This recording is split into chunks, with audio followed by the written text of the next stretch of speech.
Haqlara girmək lazım deyil. Allah müdaxilə eləmir haqlara.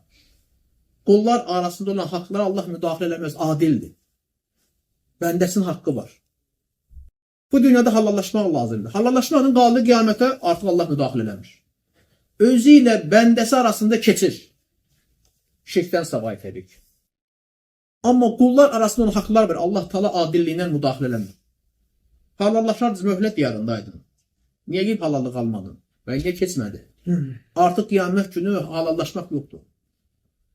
O vaxt hamı istəyir ki, tərəsi ağrı gəlsin. Həsənətləri möhtacdır. Pula dövlətə yox, vara dövlətə yox.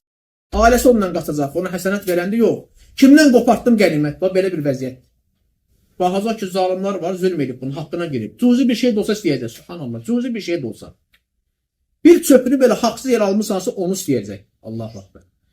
İndi burada keçən Allah bir dənə çöp idi də nə idi ki? Oldu da adi bir şey idi. O gün adi olmayacaq. O gün sənin üçün çox əzəmətli. Allahu Akbar, həsənətin getdi filan kəsə. Niyə o vaxt bir çöp ondan götürmüşdüm məsələn. Adi bir çıxma vurmuşdum. Halalı qalmadın getdi. Qiyamət günü onu da istəyəcək. Ona görə müsəlmana qarşı zalim olmur.